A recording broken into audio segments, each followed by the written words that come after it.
இந்த திருப்புகழை பாடுனீங்கன்னா, மனமுருகி திருப்புகழ் பாடுனீங்கன்னா என்ன சார் கிடைக்கும்? இவர் பாட்டுக்கு திருப்புகழ் திருப்புகழ்ங்கிறாரு, என்ன கிடைக்கும்னா எல்லாமே கிடைக்கும். ஞானம் பெறலாம், நலம் பெறலாம், என்னாலும் வானம் அரசாலும் வரம் பெறலாம், மோன வீடேறலாம். சார் புரியுற மாதிரி சொல்லுங்க சார்.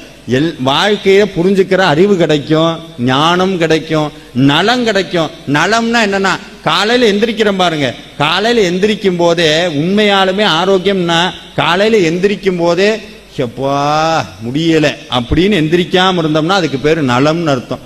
சாப்பிட்ட சாப்பாடு ஜீரணமாய் சந்தோஷமா இருந்தா அது நலம்னு அர்த்தம். நினைச்ச போது நினைக்கிறத வாங்குனா அது பட்டியல் போய்கிட்டே இருக்கும். திருப்தியா இருக்கிறது, என்னைக்கும் திருப்தியா இருக்கிறது. அது சொல்றார், எல்லாமே கிடைக்குங்கிறார்.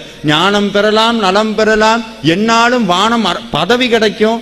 பதவி கிடைக்குமா சார்? திருப்புகழ் பாடினா பதவி கிடைக்கும், திருப்புகழ் பாடினா நோய் போகும், எல்லாமே கிடைக்கும். அவர் சொல்றார், இதெல்லாம் யாருக்கு கிடைக்குமா? அருணகிரிநாதர் கீழே எழுதி ஒரு சைன் ஒன்று போட்டு விட்டார், தம்பி இது எல்லாருக்கும் கிடைக்காது. அப்ப யாருக்கு கிடைக்குமா?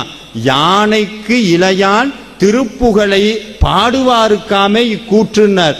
திருப்புகழை எவன் பாடுறானோ அவனுக்குத்தான் இது கிடைக்கும், வேற யாருக்கும் கிடைக்காதுன்ட்டு.